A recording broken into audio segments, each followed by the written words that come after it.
Right. All right. Welcome, everybody, to the February 17th edition of Wines Day. Tonight, we've got John May from Cellar Distributors. Is it distributors or distribution? Cellar distributing. Distributing. There we go. Verb. Thing. The verb form of it. And we're going to be talking about some South African wines from Radley and Finch. So cool looking labels. Got it pretty new at the co-op. A nice little kind of joint collaboration between this cool winemaker and a wine importer. We'll talk about that here in a minute. Starting off with a Sauvignon Blanc. We do these a lot. I think nowadays people are really into the higher acid, more minerally, more fruit driven versus the really big kind of thick and opulent wines that of yesteryear. They still have their place. I still love a super obnoxiously buttery Chardonnay every now and again, but in general, I want that acid. I want that crispness. So think we can talk about yourself. Maybe introduce yourself, John. Like I said, I'm Zach. My pronouns are he and him. I'm the beer and wine coordinator at the Durham Co-op. And take it away, John. Yeah, so I'm John May. I'm with Cellar Distributing. We're about a 4-year-old company, and I've been with the company almost 2 years now, distributing small handcrafted wines, generally from either family owned or independently owned wine, like winemaking groups, families, whatever, family owned families. And a lot of our wines in our portfolio are natural, biodynamic, organic, or sustainable in some sort of manner, like some sort of eco-friendly kind of wine projects, which is kind of what we really like those wines. We think they're really super responsible. We also think that they tend to be really great representations of either a place or a varietal or just a movement in wine. So like we want to focus on small production, but really, really well made and responsibly made wine. And these are kind of in that same territory. Yeah, like we've got the Radley and Finch here with its fun label, and all the wines have fun little names, like the Pinotage is the Prof and Viking Point Sauvignon Blanc. But it's exactly what you're saying. We like that vibrancy, that higher acidity, that nice freshness, especially out of Sauvignon Blanc. And these wines are just a lot of fun to drink, and that's what they're made for. Yeah. It's like, yes, I as well like a good buttery Chardonnay every once in a while, or a nice like thick heavy cab or something, but not on my day-to-day. And these are definitely day-to-day wines. I mean, these are inexpensive and a lot of fun. Yeah. I mean, I think there's definitely a place for wine that, especially like this, price point, where you want to have a glass of wine on a Wednesday night, you're going to enjoy yourself. For $10 on the shelf, which is pretty great anymore. Drinking varietal specific, varietally correct as well, which is kind of get a little muddy when you get into the like sub 15s. But yeah, I mean, this is great. It's got that nice like lemony citrusiness to it, great acidity. It's not like there's no cloyingness to it. It's kind of quick and racy and just easy going stuff. I mean, this would be your chicken or seafood or whatever kind of lighter starter night wine. And I've been vegetarian for about a year now, and this is like my quintessential, if I'm having something green, I want it with something like this, whether it's green beans, salad, even getting into summer when you've got like okras and zucchinis and stuff like that. I just absolutely love this style wine, that nice acidity going with stuff like with that. But yeah, you could definitely do things like chicken breast, even grilled items I think would go fine with this. Shrimps, all of that. The one thing I want to mention about this, well, it's the one thing, there's a lot, but when I was learning about this winery, I had not really heard of it, and I was just like, oh great, another Southern Hemisphere sub $10 wine. I'm sure they make a million cases of it and it's garbage, but in reality, they only make 800 cases of each wine, which I think the majority of wines that are marketed at the price point that these are, the production value or the production quantity is a lot higher. Right. Well, So I think that goes back. You know, Do what? like you that's how you get to that price point. Very hard to Volume. find. Right. Yeah. It's very hard to find that, family or estate grown, or even just, co-op sourced that you can get in a comfortable price point anymore. And, speaking of Southern Hemisphere, a lot of times us in the Northern Hemisphere don't think about how the vintage is kind of opposite of what we would think. Their harvest is right now. I mean, right now is when harvest is kicking off in Chile, Argentina, South Africa, New Zealand, Australia, all of those great, kind of new world classics, making really great wine. This is their time. This is their September, October for what we see for, what we consider current vintage. But so this would be, 2020 wines. It's right now just a year from being picked, which is pretty cool. It's you got to think wine. We always touch on this subject during Wine State, but wine is agriculture, and you have to think that this guy or these people are figuring out like what the best grapes are, what to do with them, how right to get them or how not right to get them. Plus dealing with the environmental impacts or whatever their weather systems or lack of rain or too much rain or whatever it is. It's really neat to see how they've transition these wines into you get to drink, and that's kind of the fun. I'll share a screen right now. Let's see. This one. While you're pulling that up, it's actually really funny you mentioned the current release and things like that. Last year in June, my boss was like, "We're gonna get more Radley and Finch Rosé," and I was like, "Oh, cool! Yeah, I love that one. It was really good." And he's like, "Oh, this is the 2020 vintage," and I was like, "But it's June." What the heck? So it's always funny. It's like a shock that it just reminds you, like it's so the opposite, and that's just how weird stuff can be in the wine world and how fun and things are. But that wine is always super fresh, so it's always cool to see. Right. Yeah. And we're so close to rosé season right now. We just need this potential ice glazing or whatever we're getting tonight, and then get through another couple weeks thanks to Puxatawny Phil a couple weeks ago, and we should be into that nice North Carolina spring for about 7.5 days, and then right to summer. And this is definitely the wine that people should be drinking for summer. And I honestly think the red we're going to get into in a little bit is a great grilling wine. I mean, it screams for that smoky flavors. You mentioned vegetarian, like some grilled eggplant in this, I think are going to be awesome.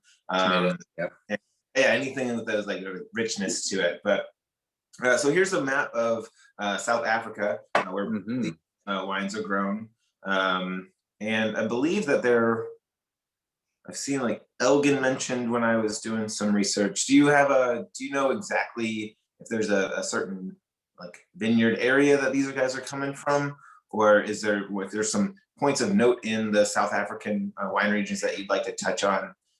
Please feel free.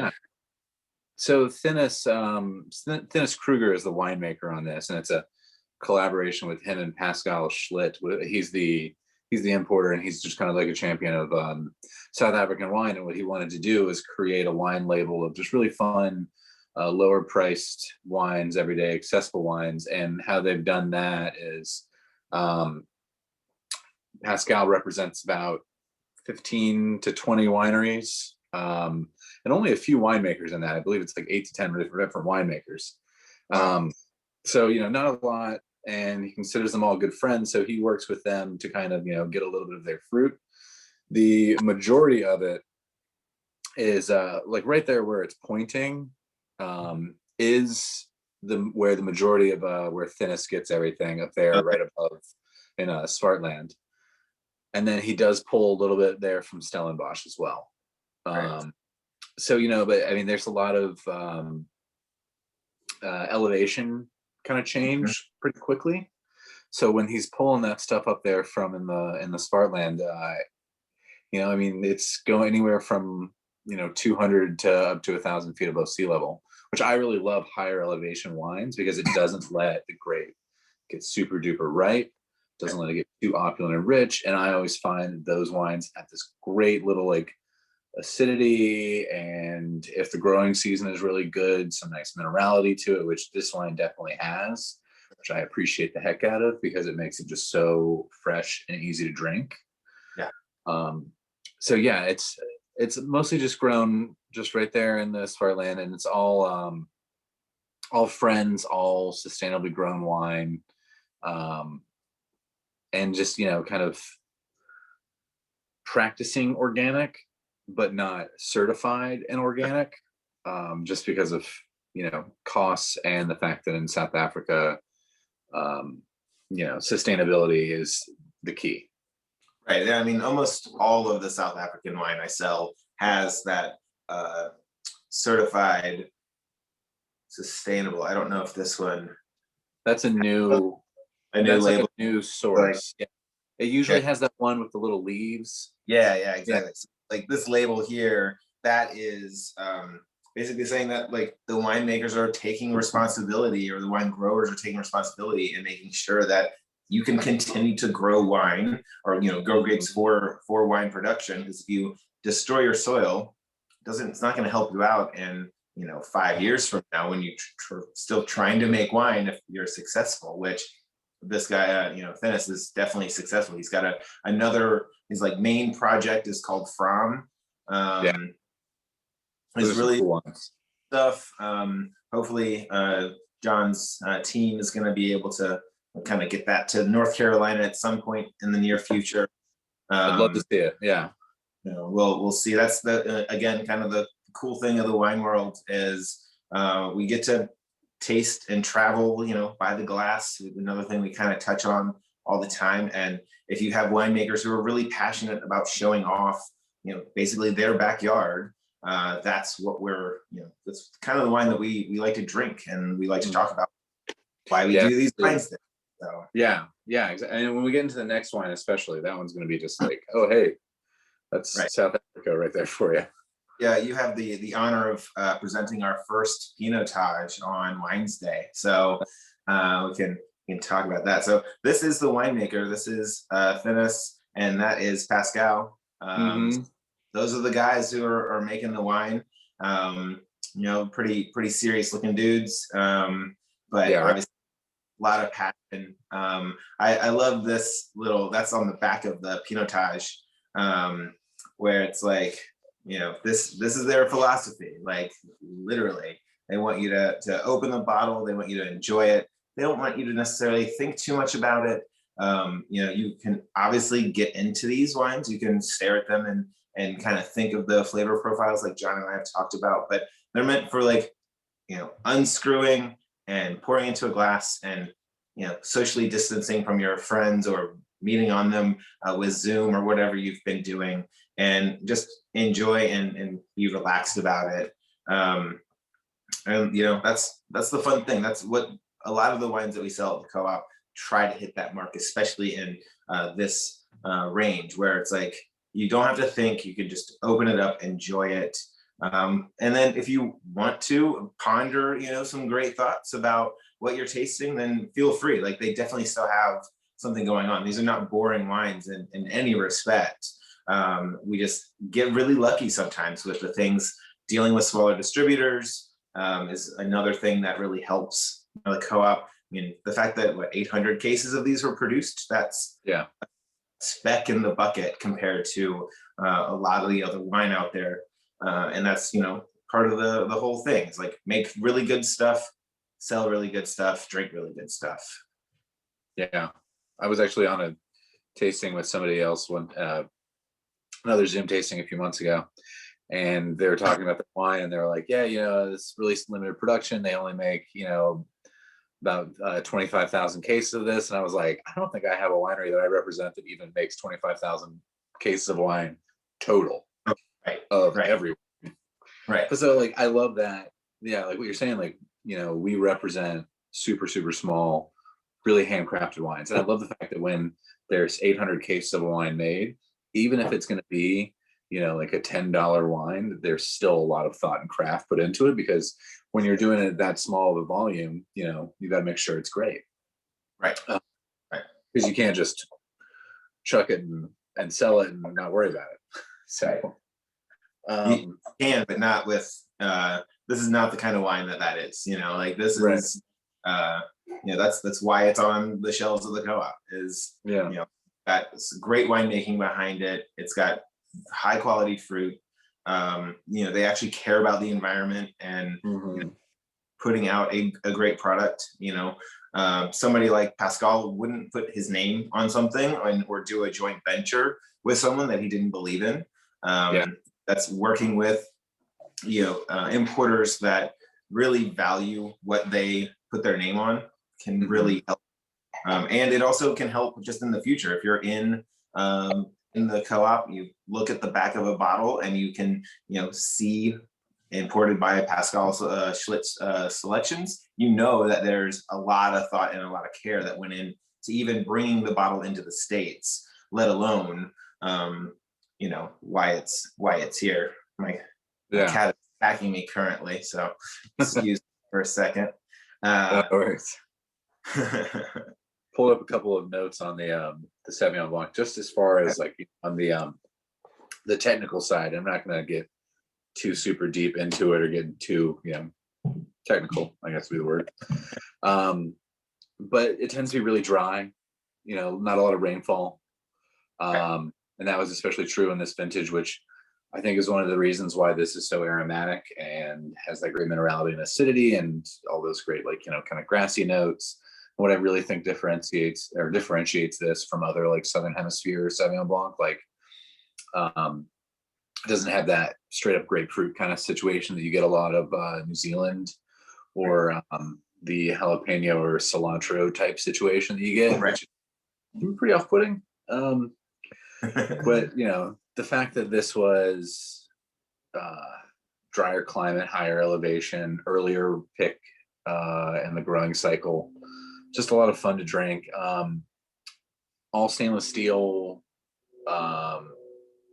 so no oak treatment to it, none of those big baking spices or anything that you get a lot of in like California or domestic Sauvignon Blancs as well. So I just think that it kind of just goes along with what they wanted to do when they created these wines, which is to make super vibrant, fun wines, adventurous wines for adventurous or not adventurous people. I think vibrant, great word. All the wines I feel that way. I just think they're super energetic and exciting to drink. Yeah, they're still they feel alive still, which is really, there's nothing flabby about this wine at all, which is really great. Which sometimes, especially when you're dealing with certain price point wines, you're not paying for certain finesse that they can have. And you alluded to the fact that it was dry. For folks that are watching from home, the lack of rain really helps concentrate the sugars in the grapes and makes the grapes struggle to produce the best quality fruit because they are trying to reproduce seeds. Is the whole point of growing fruit, is so that something eats it and transports the seeds around to then have it replant. That's the whole kind of idea of why fruits make or trees make fruit. And if the plants are really kind of struggling to make the best fruit, then winemakers can really use that to their advantage. And the lack of rainfall, the lack of water also makes the grapes less plump, if that makes sense. So there's literally less water in them, and then you're getting a more concentrated wine. And I think that really shines through in this glass right now, just because it's really nice and sharp and punchy. There's none of that grapefruit. It's just nice, clean, lemony and citrus without, and that minerality that you mentioned. I think it's a really hard thing to find in whites because they can be overblown with the fruit flavors. It's just nice, subtle, and really great pairing for foodstuffs and cheeses and whatever you're doing. So definitely. Sorry, I heard somebody yelling upstairs. That is it just kind of threw me off for a second. But Sorry. You're good. So yeah, these I was gonna mention also, so in addition to it just being a dry vintage, the wines are also dry farmed, so there's no irrigation, which is, I think, another one of those when you talk about concentration and difficulty in growing. I remember when I was learning, going through the Court of Master Sommeliers, we were talking about Riesling, and they were like, the best Rieslings come from the places where it's hardest to grow, because that's where you get grapes with the most character. And I think that, techniques like dry farming or, really like other biodynamic treatments like that kind of really do that, where they produce grapes that struggle. And then you get like those clean, defined like flavors. Right. And in the mentality with each of these wines, this creates something of balance and of energy. And I think with this one, they were looking at it like a pie, and you had 3 slices, and it was minerality, acidity, and fruit. And they were like, all right, we want to make sure each pie slice is equal. And so you do get those beautiful fruit flavors, and you also get that layer of that little bit of like wet, stony kind of thing going on, and then that beautiful acidity. Yeah, I mean, when I was thinking about what to do for Wines Day, and actually when I bring you wines, as a person who lived downtown for like 3 years and shopped at the co-op a lot, I was thinking about the people that go there and the people that shop there, and I didn't want to bring you items or ideas that wouldn't fit with what what people are going to be excited about. And I was like, all right, well, we're downtown, it's vibrant, it's energetic, it's exciting, let's bring wines there that are equally as exciting, equally as fun. Like we used to grill up on our patio all the time. Nice. In West Village, and we look over the city, and it's just like, I think about that, and I have a lot of energy for it, and I think about it and get excited about it, and it's kind of just a wine for each occasion. And I think that these wines kind of match that occasion or that style or the people that I think or that are interested in wine in the area. So I think this is something that's going to be fun, and then it also it's inexpensive and has a fun label and has a slightly intellectual label as well. So that's always good too. Yeah. Labels do quite a bit for wines, because we the first thing you do is you shop with your eyes, whether you know what you're looking for or not. And if a wine has an ugly label, a lot of times I have to hand sell the ugly ones, Sure. Even if it's great juice inside. It doesn't doesn't matter. And then there's some wine that might not be a personal favorite, but the label is just rocking, and it's good juice inside, but it's just not what I'm like inclined for, and it does great. So there's a lot that goes into the wine world, which is fantastic.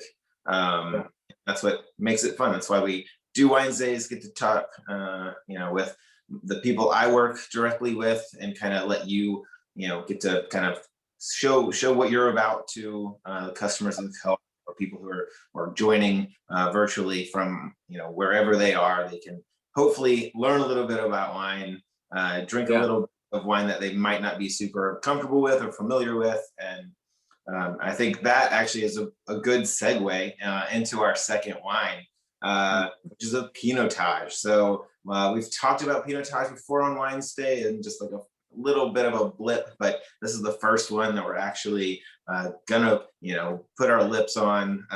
So Radley and Finch Pinotage, very love or hate, very polarizing.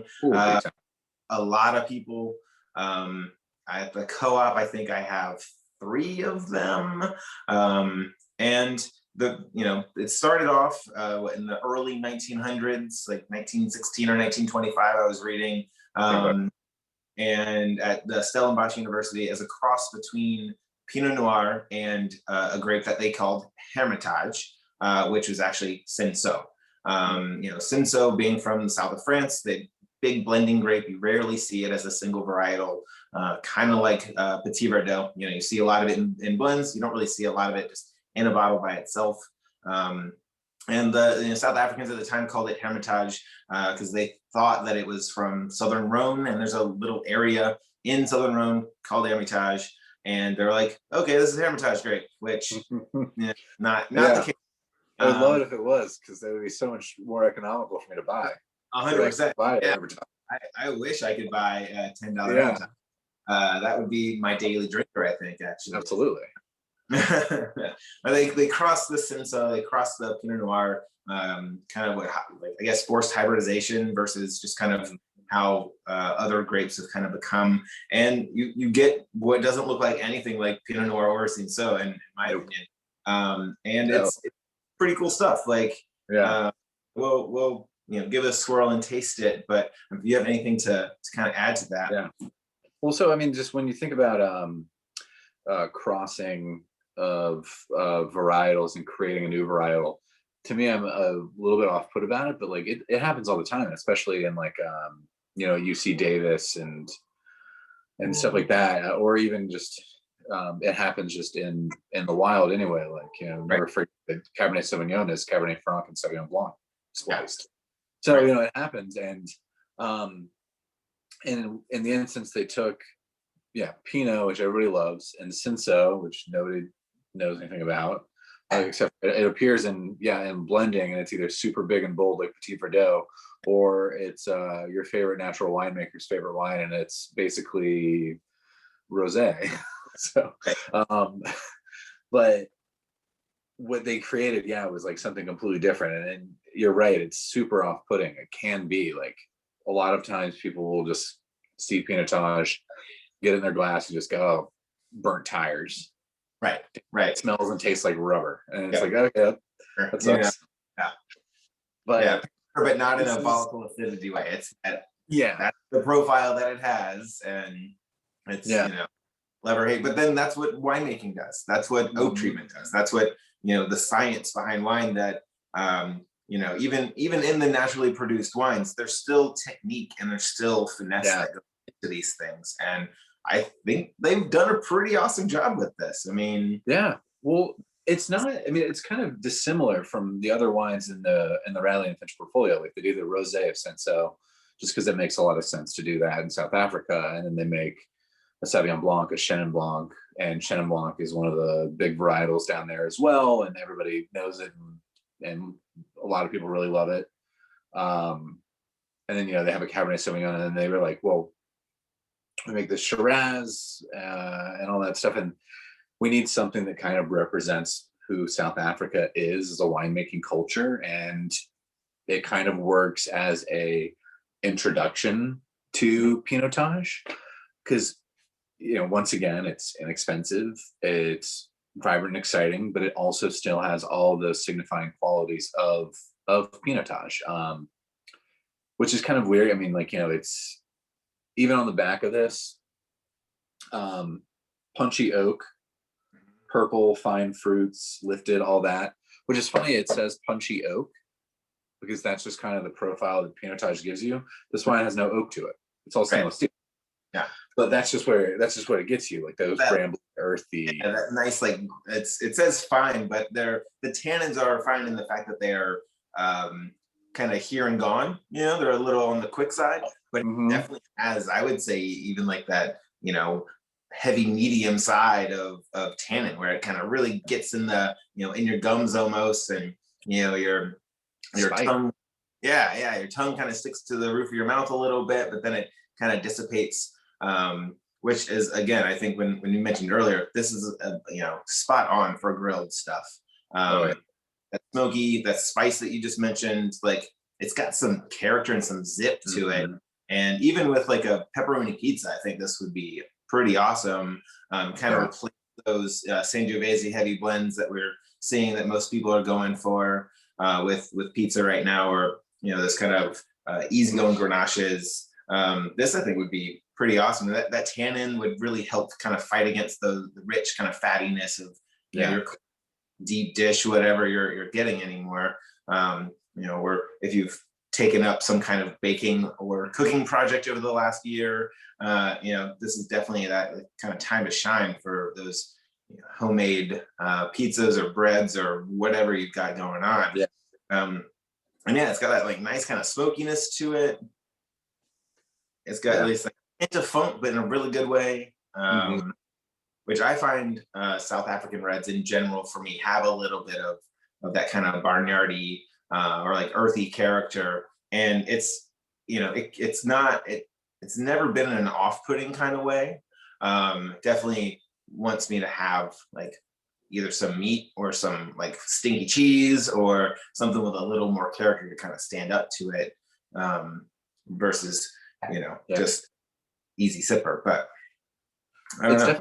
If you're a Tempranillo fan, something like that, Malbec even, you can cross over into this territory and not feel like too out on the lurch there, because I think when I started in wine first, I was at a wine dinner with somebody and they were like, oh, I like a big spicy wine, and I was like, oh, what the heck is that? So we were tasting a bunch of different wines and things that were considered spicy, and I just found, I was like, oh, to these people who were telling me about spice and wine, it just meant high alcohol. Right. I like boozy this wine. delivers spice. Yeah, for sure. Yeah, this kind of tastes like if you were to make like a tomato soup and you accidentally drop like an ancho chili, like a dried pepper into it, and then all of a sudden you're like, what's that spice? Right. But it's pleasant, I mean, it's like, I like something with spice. I want something like that with my grilled items, with something that's like super umami forward. Like, so for me being vegetarian, you mentioned grilled eggplant, roasted tomato, something with soy in it, I think would be really nice as well. Definitely a good food pairing wine. Some people would really enjoy this just as a solo sipper. For me, I really like it with food. This is like, of the two, while you're cooking dinner, you should have a glass of the Sauvignon Blanc, and while you're eating dinner, you should, grab the Pinotage, depending on what you make them. Yeah, I think like what you just said, like caponata comes to mind too. Ooh. I think that would be awesome. A little local plug, Toast does an awesome little eggplant caponata on one of their little crostinis that Totally. Always a favorite, especially downtown. If I think that would be great, because you get that spicy, you get that like salty, or like puttanesca or whatever you got going on, like all those kind of nice like zesty flavors in this, I think would do really awesome. And Pinotage, like for me, also has that like nice kind of smoky undertone, which some folks can think of coffee or grilled meats, and that just adds that nice like savory quality to it.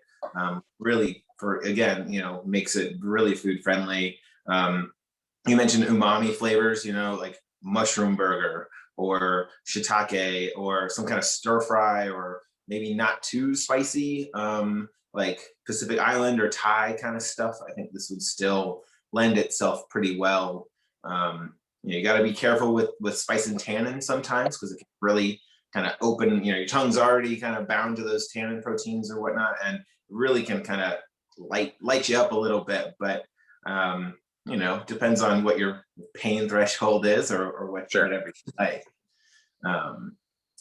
But yeah, I completely agree. Like, I think this is just a really easy food pairing wine to go with it. And as long as, especially if you have like a braised item, even something that's like rich, cut through, definitely think this would be really nice. And it's like the one thing I like about these is just the names of them. And I asked the importers and everybody like that, I was like, what is the Prof on Pinotage? It's called the Prof's Pinotage. And then the Sauvignon Blanc is the Viking Point, and Shannon is called like Alley Pack. I'm like, what does all that mean? And they're like, oh, we just thought it was fun. So there's no like real reason. And they're like, the Pinotage makes you think. And I was like, okay, cool. So I just like that it just goes back more to what the idea behind these wines are. It's fun, they're easy, you don't have to get complicated about it. Just, it's crack a bottle of it. I actually like this with a little bit of a chill. Sure. I'm drinking it a little bit colder. Probably just because where I keep all my wine is in our basement. It's around this time of year, pretty much cellar temperature. And I've actually had it open for like a week with this thing on it. I was going to talk about those. They will soon to be at a co-op near you. If you want to tell us a little bit about what that device is, we're actually looking to bring some of them to the co-op, especially for events kind of like this, where Wednesday night, you might not be a 2 bottle a night person. Good for you. You survived this level of pandemic. Yeah. But John's company just started to bring in some of these little cool, really, really cool devices. And if you want to kind of show it off. So it's just this little guy. So it's actually called Report. Yeah. There you go. It's backwards. Yeah. But yeah, so essentially what it is a wine saving tool. I have a Corvin as well, which is, if you're unfamiliar, if you're watching unfamiliar, it's basically this little device that claps onto the end of it, puts a needle down in there, pushes argon gas and sucks wine back out. But basically it still makes it puncture. And those things are great. They're really expensive, especially the newest one is like, they have a Bluetooth one that's like $900. I'm like, what the heck? So these Report things, as long as you can say like, Alexa, pour my wine for me, then it doesn't need Bluetooth. Like does it walk the wine over to me as well? Right. So the Report, much less expensive. I think the 4-packs are like, I don't know what you guys are going to do them for, but they usually are around like $10 or so. So, and it's a 4-pack of them, and they each last, like, they say 1 bottle of wine. So for instance, I opened this bottle of Radley and Finch Pinotage last week, last Wednesday actually, so straight up on a week. And as you can tell, it's got a screw cap, which can't put the cork back into, and it just traps oxygen in there. You have to buy a thing for Corvin to even do screw tops, which kind of can almost defeat the purpose. Is you're spending $300 to $900 on this thing, and then you have to buy another $15 plug. Not for me personally, but I mean, Corvin is great. It does work. It's just really expensive, and also it's like, if you have this 1 bottle of wine, you're gonna have 1 glass of a year or whatever. Who cares? It's great. Go for it. But the Report is awesome because I opened it a week ago and it smells exactly like it did when I first opened it. It'll last up to 2 months, which once again, probably not going to be a big issue on that.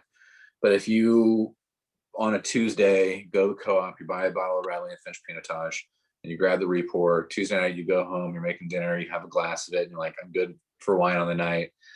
Put the Report in it, get back to it the next day. If you're like a 1 glass a night kind of person, this thing is great because every glass is the same. Whereas if you're a 1 glass of wine a night person and drink it over 4 or 5 days, that first glass and the last glass are ridiculously different experiences. And the last glass usually is a pretty tedious and terrible experience. So I love it because it keeps the quality of the wine really high. It's inexpensive and it's super easy to use. It's got a little foil covering, and you just undo that. The only thing with it is you just got to make sure you get it down in there. So just easy enough. And there's a little layer of charcoal in there that just kind of traps all the oxygen. It just won't let your wine oxidize, which is, the biggest enemy to wine, I think. Light and then oxygen. I mean, that's what we're trying to avoid. I like to compare them to the little desiccant packs in a box of crackers. Where instead of absorbing moisture, it's just absorbing the oxygen. No oxygen, no oxidation. It's the same idea as the Corvin doing that argon flush. So an inert gas. You can buy argon that you can squirt into your wine bottles and put the cork, but this kind of removes all of that like tedium, and it's just a cork. Pull the foil off, shove it into the top of your bottle. If you want to have a nice glass of wine on a Friday night, if you want to pick up a Las Jarras, bottle of wine, sweet berry wine is not an everyday price for most folks. It's awesome wine. If you want to get, jump into the deep end of some pretty bitchin' California natural wine, that's the way to do it right now on the shelves. Then you could have a glass every Friday night for a month and not worry about any kind of negative effects for $2.50. Doing that. Yeah. I mean, it's awesome. And that way you can really kind of enjoy these wines at your own pace. Yeah.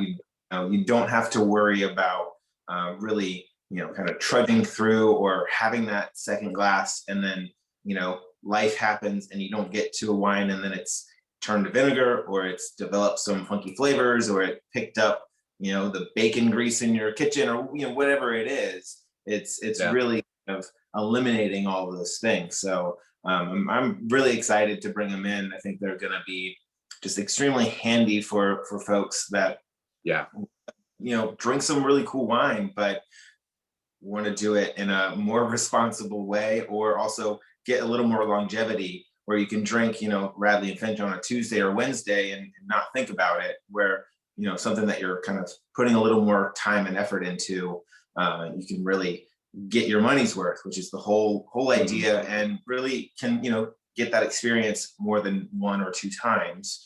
You can, get a bottle of wine. So, but yeah, it's really cool. Hoping to bring the repours into the co-op, hopefully next week or the week after. You'll see them on hopefully little clip strips around the department.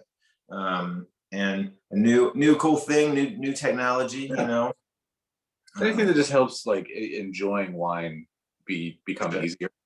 For sure. Because it's not the easiest thing to just jump into wine, but at the same time, like if you've got something really good, you want to preserve it as best you can if you're not going to go ahead and just finish it out. Right.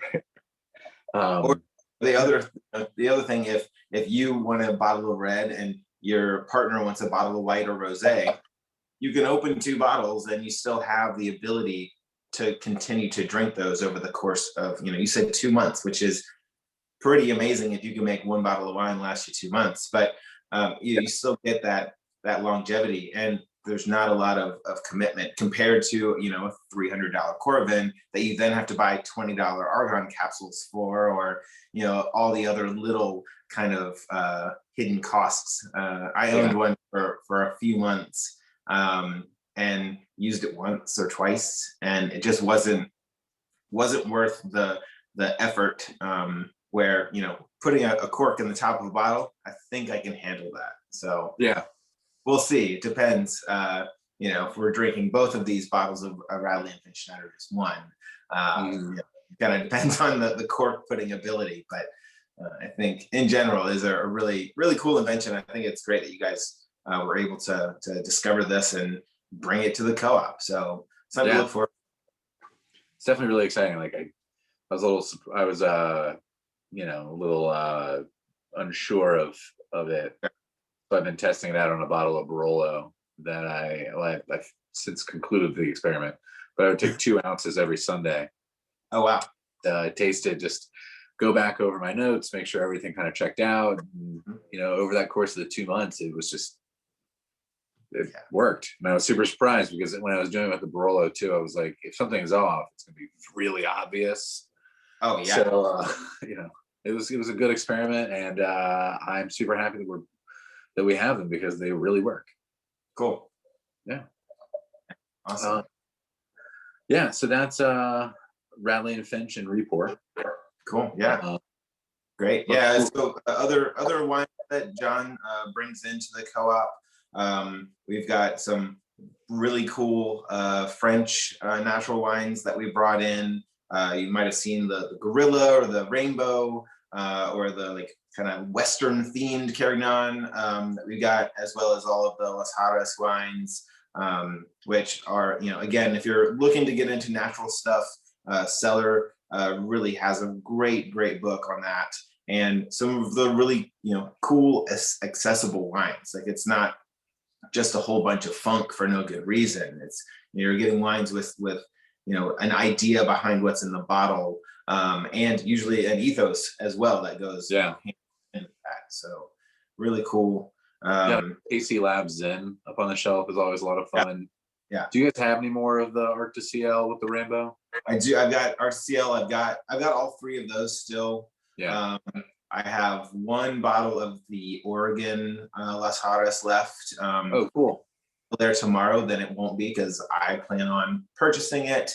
I was going to say, I'm probably going to swing through and grab a couple bottles of Arc de Ciel. It's really good. If you're there before 12 o'clock, then it can be yours. Yeah, that one, that the RDCL with the rainbow, I was trying it. I think I bought a bottle like 2 weeks ago or whatever, and I swear it's the best wine I've had in a while. And I generally, I like the wines that I sell, and I really, really like them, but I always try and like experiment and drink other wines and not just taste the wines that I drink all the time. But I was like, whoa, I rep a really, really good wine right here. I was like, that's incredible. Yeah. And that's, that's the, again, what you mentioned just a few minutes ago, getting into the world of wine is kind of a gamble sometimes, which why we do these. These are $10 wines. They're fantastic. They really kind of over deliver compared to some of the other things on the shelf, which usually then they replace the things on the shelf. So, if you see something at the co-op that kind of disappears or fades away, it's because there's usually something kind of cool and new and in hopefully my opinion, a little better. Always shoot me an email, zach@durham.coop if you feel otherwise.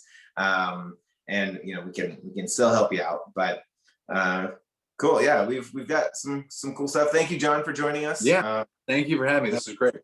Hopefully you had some fun. We got to talk about some cool South African wines, and look for the Radley and Finch on the shelf at the co-op, and look for Repour again. Hopefully in less than 2 weeks from now.